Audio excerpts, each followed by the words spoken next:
The message arrived on a Tuesday morning while Commander David Reed was reviewing casualty reports from the latest hurricane season. 17 different languages scrolled across his screen, but the translation software made the meaning crystal clear. Humanity had been invited to join something called the Galactic Defense Coalition. David set down his coffee and read the message 3 times. According to the alien diplomats, Earth had been under observation for decades. They classified it as a Class 12 Deathworld, one of only 3 known planets where intelligent life had somehow survived conditions that would kill most galactic species within hours. The Coalition wanted to understand how humans had accomplished this impossible feat. The invitation was simple.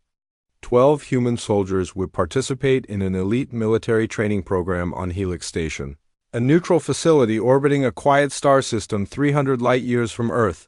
The aliens promised safe transport, full medical support, and cultural exchange opportunities.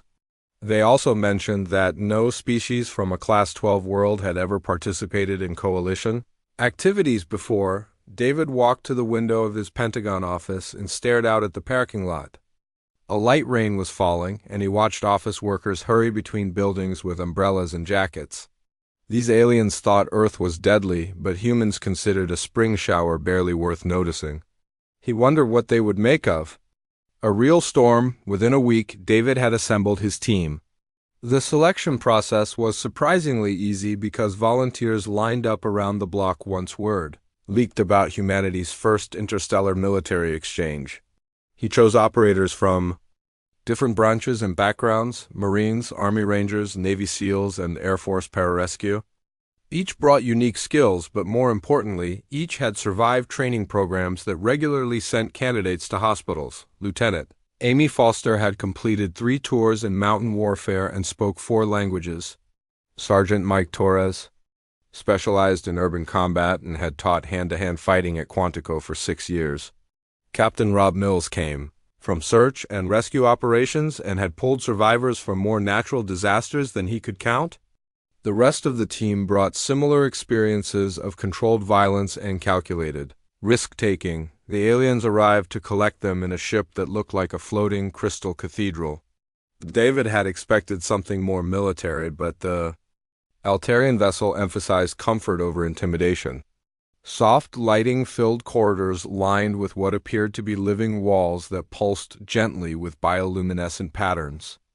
The gravity felt slightly lighter than Earth normal, and the air smelled faintly of flowers. Captain Zara of the Altarian fleet greeted them with elaborate ceremony.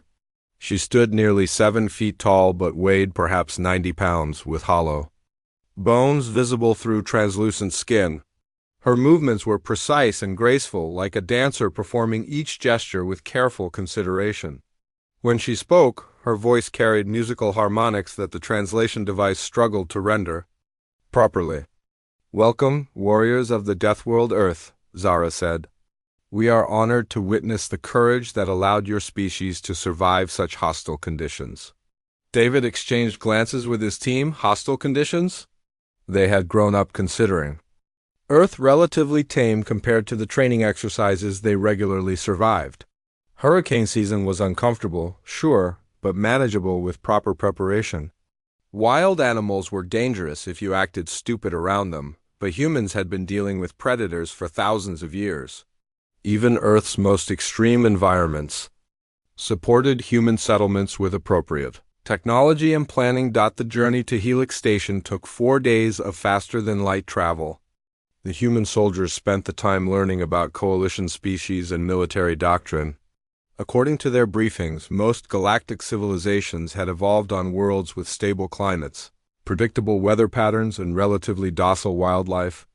Warfare between species was rare and typically involved technological superiority rather than physical confrontation.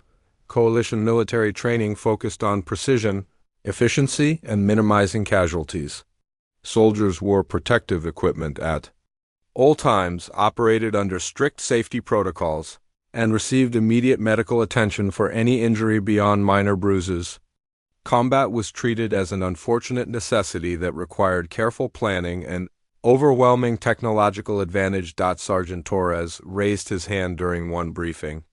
What about close quarters combat, urban warfare? Situations where you can't use heavy weapons? The Altarian instructor looked confused. Why would warriors deliberately engage in close physical contact? Such encounters would result in unacceptable casualty rates. Torres opened his mouth to respond, but David caught his eye and shook his head. The humans were beginning to understand that their perspective on acceptable risk might differ significantly from galactic norms. Helix Station appeared as a gleaming wheel rotating slowly against the stars. Docking bays lined the outer rim, while residential and training areas occupied the intersections.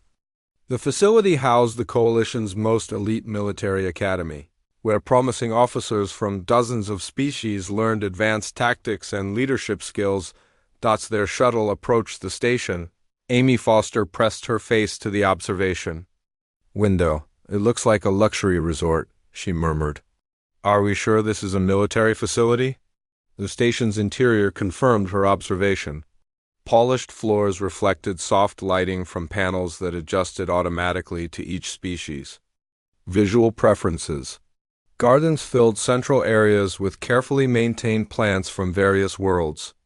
Climate controls maintained perfect temperature and humidity. While air filters removed every possible contaminant, their quarters exceeded anything the humans had experienced in military service.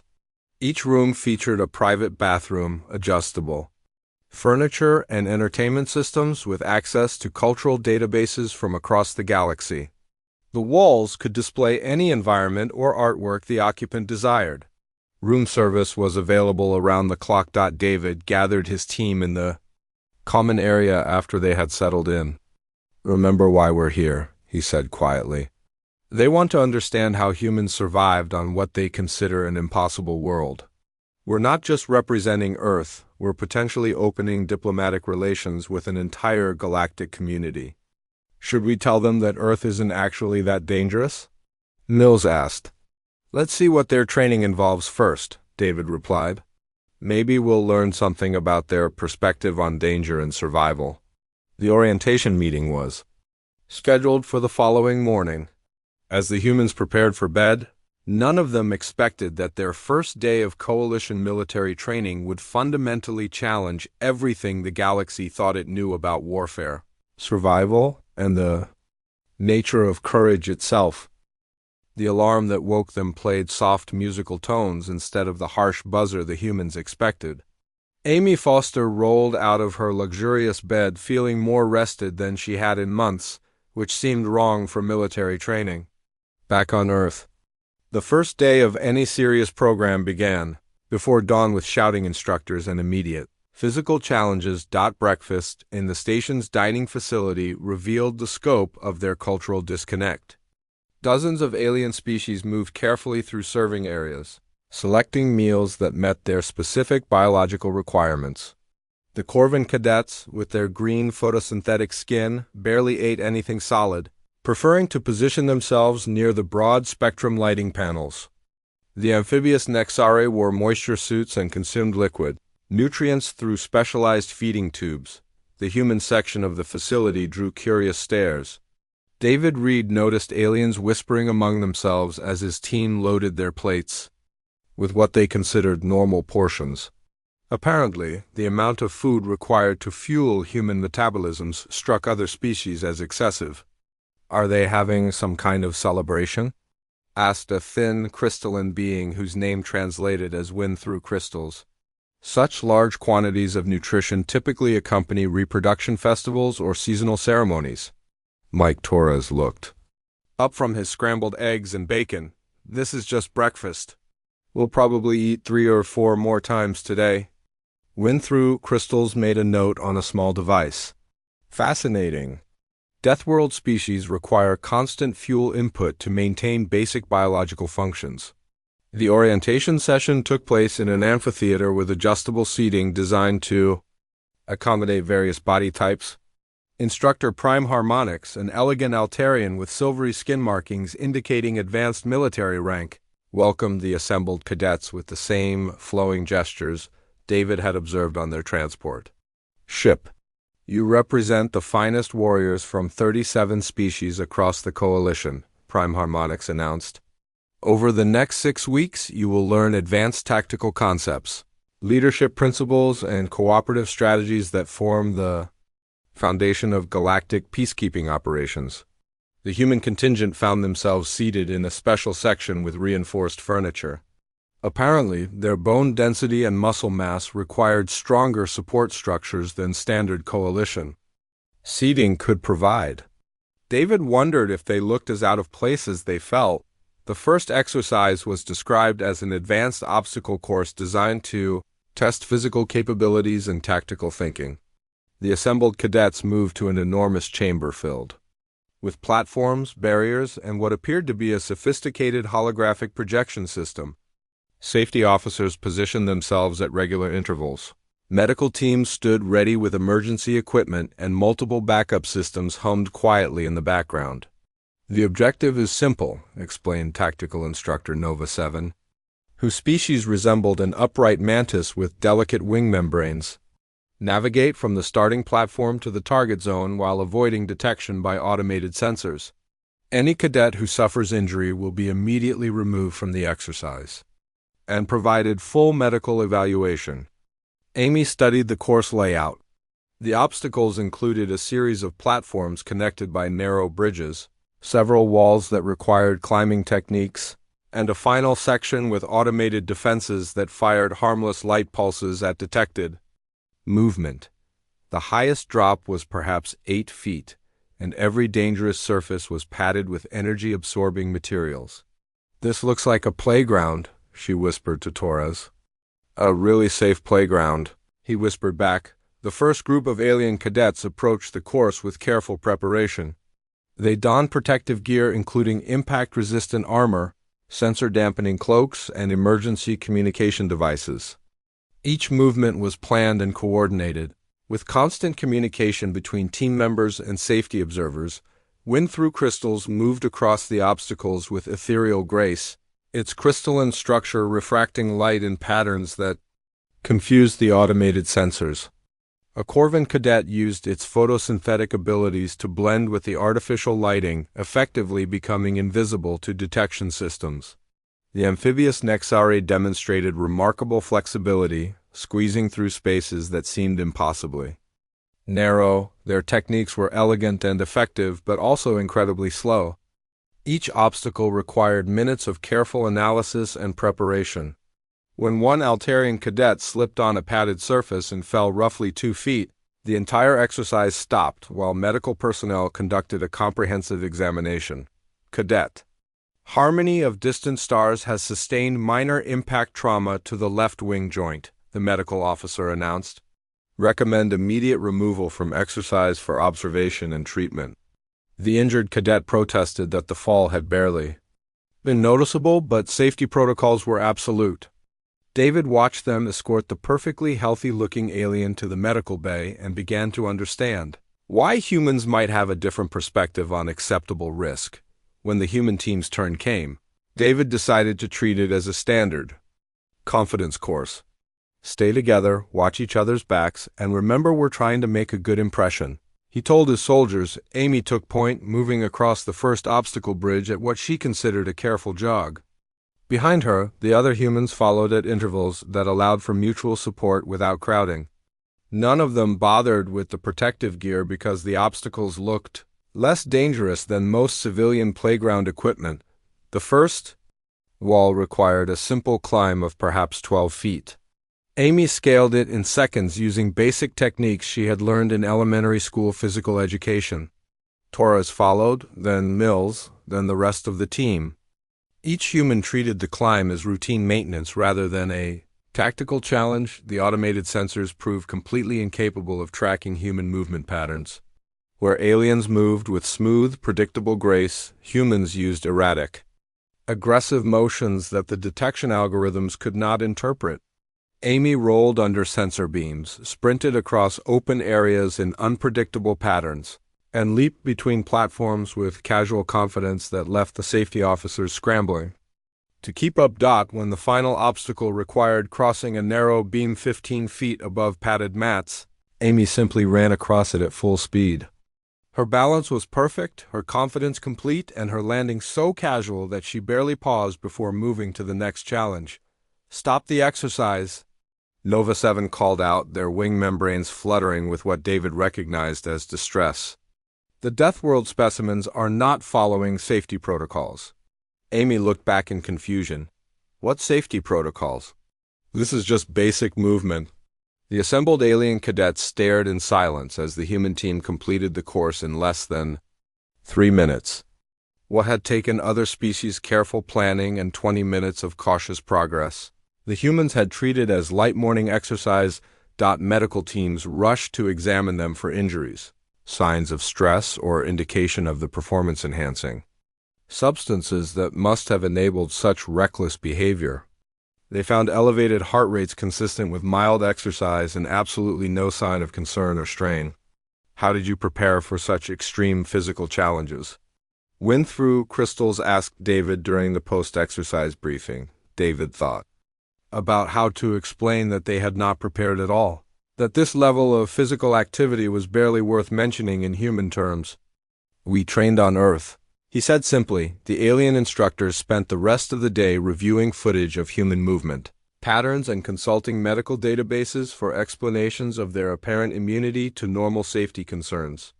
David suspected tomorrow's training would prove even more interesting. The second week brought combat simulation exercises that made the obstacle course look simple by comparison. Rob Mills stood in the equipment room, examining what the Coalition considered standard military gear, and tried not to laugh. The body armor looked like it could stop a thrown pillow. The helmets were designed to protect against minor bumps, and the weapons fired rubber projectiles at velocities that would barely sting. "This is their idea of combat training?" Torres muttered, holding up a foam-padded practice sword that weighed less than a tennis racket. The alien cadets approached weapons training with the same careful methodology they applied to everything else. Extensive safety briefings covered proper handling procedures, emergency medical protocols, and psychological support resources for cadets experiencing combat stress. The weapons themselves included multiple safety interlocks, automatic shutdown systems, and proximity sensors that prevented accidental contact between combatants. Instructor Prime Harmonics demonstrated proper technique with movements that emphasized grace and precision over power or speed. Each strike was carefully controlled, each defensive position designed to minimize risk of injury to both participants. Combat was treated as an elegant dance between opponents who respected each other's safety above all other considerations. "Remember," Prime Harmonics explained to the assembled cadets, "the objective of military combat is to achieve tactical goals with minimal harm to any participant.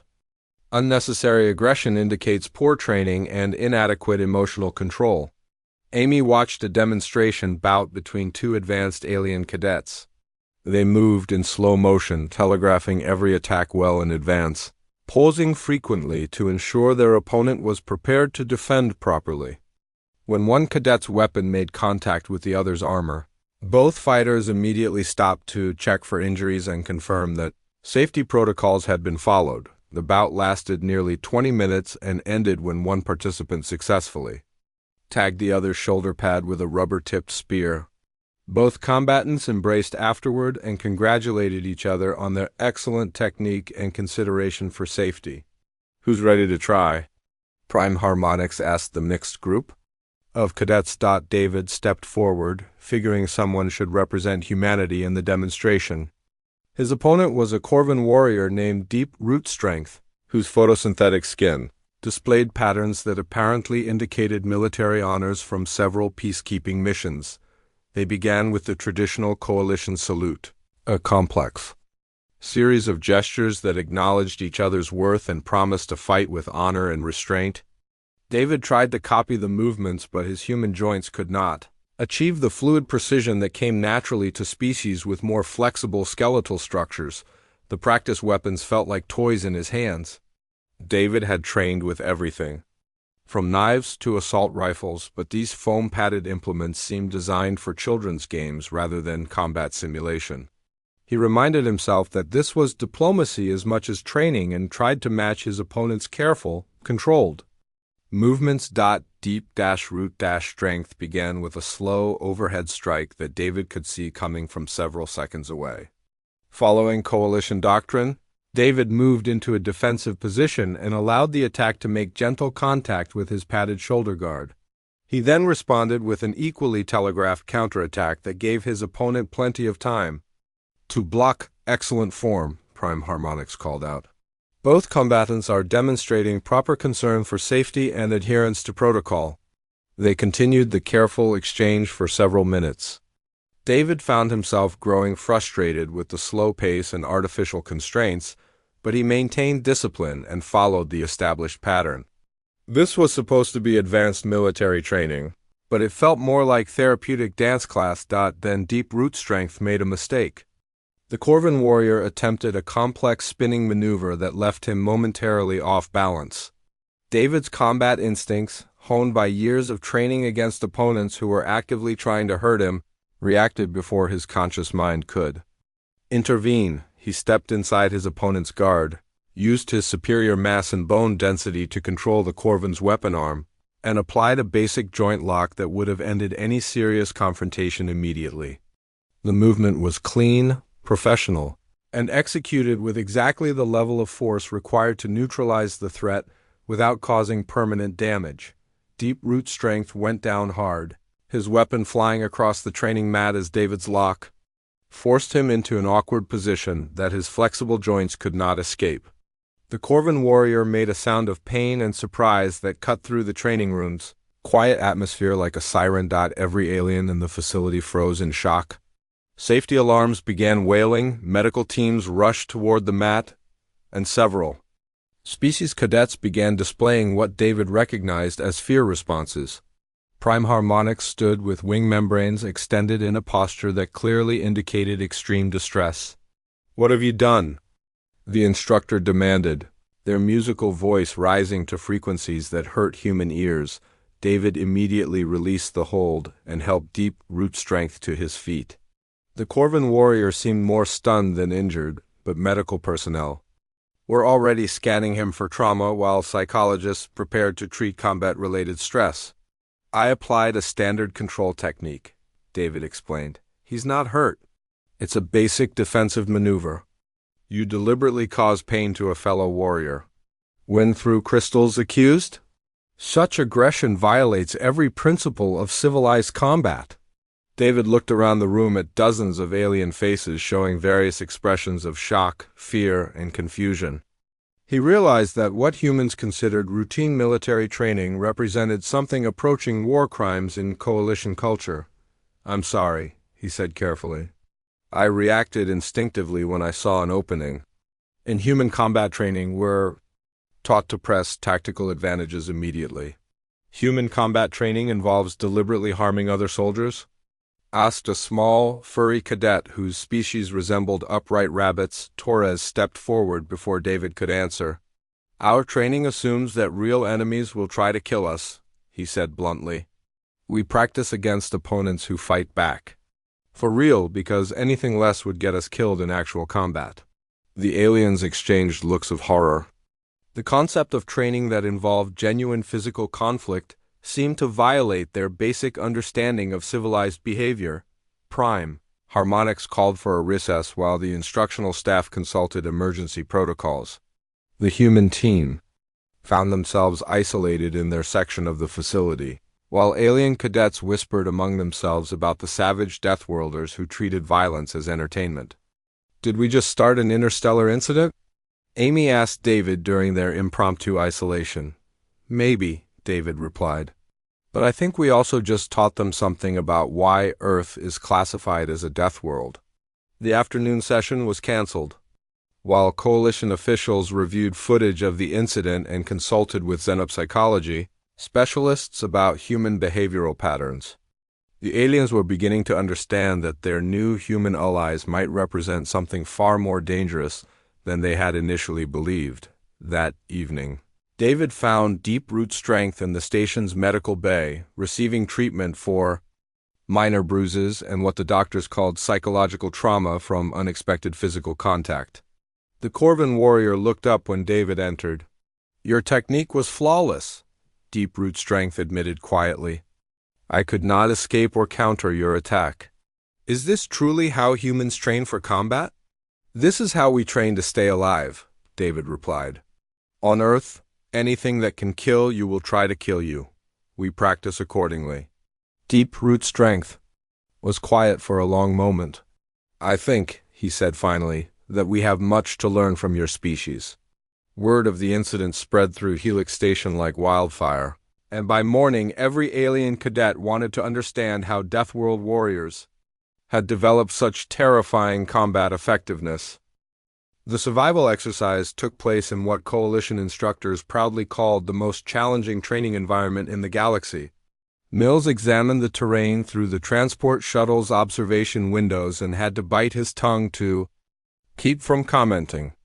Rolling hills covered in soft grass stretched to distant mountains that looked like they had been carved from foam padding. A gentle stream meandered through the landscape, its water crystal clear and probably filtered through 17 different purification systems. "This preserve contains dangerous flora and fauna from 12 different worlds," announced Survival. Instructor Cascade of Gentle Thoughts, whose species resembled walking trees with delicate silver bark. "Cadets must survive for 72 hours using only basic equipment, while avoiding the predatory creatures that roam this wilderness." Amy studied the equipment manifest on her personal display.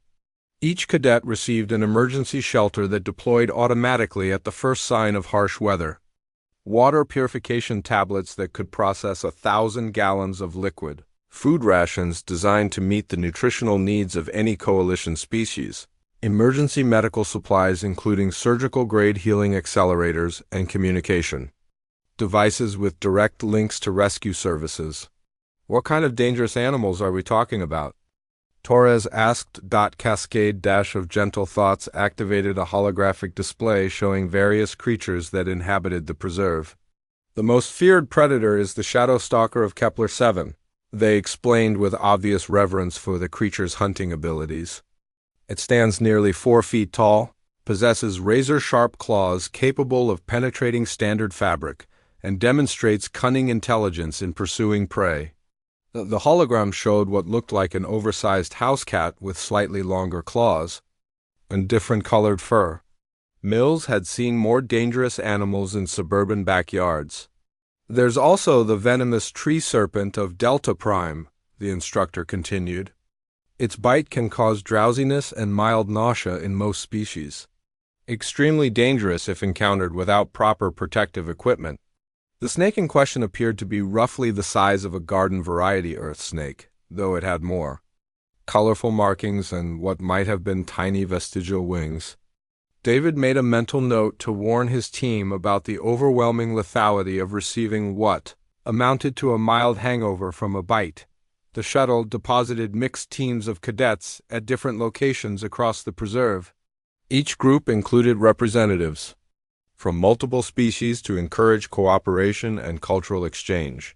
The human team found themselves paired with Wind-Through Crystals, 2 Nexari amphibians named Flow Like Water and Swift Current Dancing, and a Corvan photosynthetic warrior called Reaching Toward Sun. Their designated survival area encompassed roughly 50 square miles of terrain that looked like it had been designed by committee to avoid containing anything genuinely hazardous. The grass was soft enough to sleep on comfortably.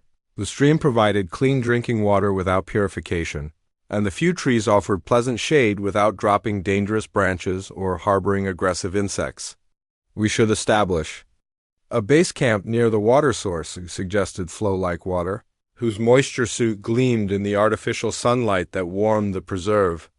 "Safety protocols recommend maintaining access to emergency resources." The aliens began unpacking their survival gear with the same methodical approach they applied to everything else. Emergency shelters unfolded into structures that looked more like luxury camping equipment than military field gear. The food rations included heating elements, flavor enhancers, and nutritional supplements designed to maintain peak physical condition during the stress of wilderness survival. Mills watched. them work and realized that coalition survival training bore no resemblance to human concepts of roughing it. "This is supposed to be difficult?" he asked David quietly. "Apparently," David replied. "Remember, most of these species evolved on worlds where the environment was essentially benign. What we consider normal survival challenges probably seem impossibly harsh to them." The first night proved his point. As sunset approached, the alien cadets began elaborate preparations for defending against nocturnal predators. They activated motion sensors around their camp perimeter, established rotating guard duties, and sealed themselves inside their climate-controlled emergency shelters. The humans set up their own camp 50 meters away, choosing a location that offered good sightlines and defensive positions out of habit rather than necessity. They deployed their shelter gear but left it unactivated, preferring to sleep under the stars in the mild artificial climate that kept temperatures at a comfortable 72 degrees with light humidity. Around midnight, the first dangerous encounter occurred. Amy was on watch when she spotted movement in the grass near the stream. She nudged Torres awake and pointed toward what appeared to be a shadow stalker approaching their position. The creature moved with the same careful stalking behavior that house cats used when hunting mice. It crept through the grass, paused to test the air with obvious predatory intelligence, then continued its approach toward their camp. Amy could see why coalition species might find such behavior intimidating. "Should we wake the others?" Torres whispered. "For that?" Amy gestured toward the cat-sized predator. "I think we can handle it ourselves." The shadow stalker emerged from the grass and faced them with the confident posture of an apex predator that had never encountered serious resistance. Its claws extended as it prepared to attack what it clearly considered easy prey. Amy stood up slowly, making herself appear larger and more threatening. The creature paused, apparently surprised that its prey was not cowering in terror. Torres joined her, and together they advanced toward the confused predator. The shadow stalker tried to hold its ground for a few seconds, but two humans walking directly toward it with confident, aggressive body language triggered instincts that had not evolved to deal with apex predators from Deathworlds. It retreated back into the grass, making sounds that probably indicated frustration at being denied an easy meal. "Most feared predator in the galaxy," Torres observed. "It's afraid of humans who aren't even trying to hunt it." The disturbance woke their alien teammates, who emerged from their sealed shelters wearing full protective equipment and carrying emergency communicators ready to call for rescue services. They expected to find the humans dead or seriously wounded by the deadly creature that had triggered their motion sensors. Instead, they found Amy and Torres sitting by their small campfire, discussing whether the shadow stalker had looked hungry or just curious. "Where is the predator?" Wind-through crystals demanded, their crystalline structure refracting light in patterns that indicated extreme agitation. "It went away," Amy replied simply. "You survived an encounter with a shadow stalker?" Swift current dancing asked through their moisture suit's communication system. "How many of your team members were injured?" Torres looked confused. "Nobody was injured. It was just a big cat. We scared it off by standing up." The aliens stared at them in silence. The concept of scaring away a predator through intimidation appeared to be completely foreign to coalition survival doctrine. "On Earth," Mills explained patiently, "humans are apex predators. Most animals are afraid of us unless they're desperate, protecting young, or sick enough to behave irrationally. Humans are predatory species?" Reaching toward Sun asked, their photosynthetic skin shifting to colors that probably indicated shock. "We're omnivores," David replied. "We evolved as persistence hunters who could track prey across vast distances and cooperate to bring down animals much larger than ourselves." The revelation that their human teammates were not just survivors from a death world, but actually represented the dominant predatory species on that world, fundamentally changed the aliens' perspective on everything they had observed during training. The next morning brought encounters with other preserved creatures that reinforced the same pattern.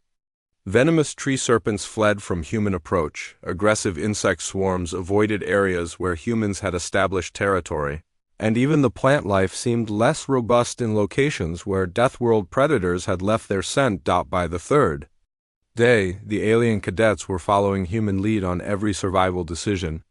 The beings who had initially approached the exercise with careful preparation and emergency protocols now looked to their primitive Deathworld teammates for guidance on navigating dangers that their advanced civilization had never prepared them to face. When rescue shuttles arrived to collect the teams, they found the aliens healthy, well-fed, and remarkably calm for species that had just survived 3 days in deadly wilderness conditions. The humans appeared to be completely unaffected by their ordeal, leading coalition officials to wonder exactly what kind of world could produce beings who considered their most dangerous training environment to be a relaxing camping trip. The final assessment took place in the Coalition's most advanced simulation chamber, a room capable of recreating any battlefield conditions encountered across known space. Coalition High Command had arrived to observe the culmination of their experimental training program, filling the observation deck with representatives from dozens of member species. Admiral Resonant Victory of the Altarian fleet stood at the center of the gathering, their wing membranes displaying patterns that indicated both anticipation and concern.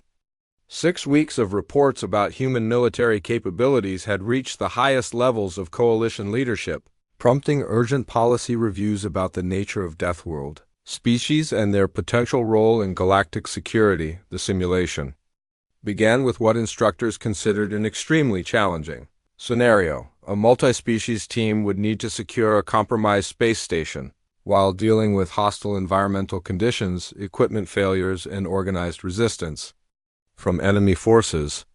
Previous cadet groups had required multiple attempts to achieve even partial success. David's mixed human-alien team approached the briefing with their newly developed cooperative dynamic. Win-through crystals provided technical analysis of the station's layout and systems.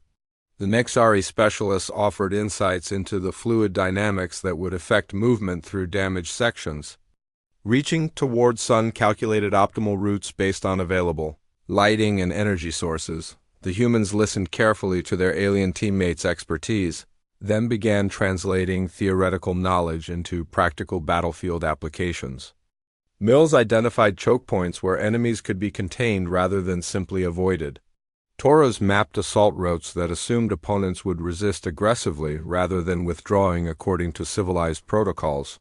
Amy calculated supply requirements based on the assumption that equipment would fail and backup systems would be compromised. Your analysis assumes catastrophic failure of multiple safety systems. Observed flow like water during the planning session. Surely enemy forces would not deliberately sabotage life support systems that they themselves require for survival. Desperate. Enemies do desperate things, Mills replied. If they're losing, they might try to take everyone down with them. The alien cadets had learned to trust human strategic thinking, even when it seemed to contradict rational behavior. 6 weeks of training had demonstrated that humans possessed an intuitive understanding of conflict dynamics that no coalition species had developed. When the simulation began, the mixed team moved through the virtual space station with coordinated precision that impressed the observing admirals. The aliens provided technological expertise and analytical support, while humans handled direct confrontation with hostile forces and navigation through hazardous conditions. The enemy resistance proved more challenging than expected. Simulation. Designers had programmed aggressive artificial intelligence opponents based on historical conflict data from across the galaxy. These virtual enemies employed standard coalition tactics, technological superiority, careful positioning, and methodical advance with overwhelming firepower support they were completely unprepared for. Human strategic thinking. Torres led a frontal assault that drew enemy attention while Amy circled through damaged sections of the station that simulation designers had marked as impassable. Mills created improvised weapons from maintenance equipment, turning the station's own infrastructure into tactical advantages that the enemy AI could not predict or counter. The humans fought with controlled aggression that their alien teammates had learned to support rather than fear. When equipment failed, they adapted immediately. When enemy forces attempted to trap them in compromised sections, they used environmental hazards as weapons rather than obstacles. Most importantly, they never stopped moving forward. Coalition military doctrine emphasized careful consolidation of gains and methodical advance with secure supply lines. Human tactics assumed that momentum was more valuable than security, that aggressive action could overcome technological disadvantages, and that acceptable losses were preferable to tactical stalemate. The simulation ended when the mixed team accomplished their objectives in less than half the time required by previous groups while sustaining lower casualty rates despite their seemingly reckless approach. Enemy forces that had been programmed to resist according to rational strategic principles could not adapt to opponents who treated desperate situations as routine challenges. Admiral Resonant Victory descended to the simulation floor as the exercise concluded, approaching David with the flowing movements that indicated deep respect among Altarian military culture. Your species possesses military capabilities that exceed our analytical models, the Admiral stated. We must reconsider our understanding of both warfare and survival. We're not trying to revolutionize anything, David replied. We just approach problems differently because we evolved on a world that didn't give us many other options. The debriefing session that followed became an impromptu strategy conference as coalition leadership struggled to understand the implications of human military effectiveness. Species that had considered themselves advanced warriors discovered that their entire approach to conflict had been shaped by environments that were essentially benign compared to conditions that humans considered normal. How do we integrate such capabilities into coalition forces without compromising our principles? Asked General Deep Thought Flows, whose aquatic species had contributed some of the coalition's finest tactical minds. Maybe the question is wrong, Torres suggested. Instead of trying to make your people fight like humans, why not figure out how to combine our different strengths? The concept sparked intense discussion among coalition leaders who had assumed that military effectiveness required choosing between civilized restraint and savage aggression.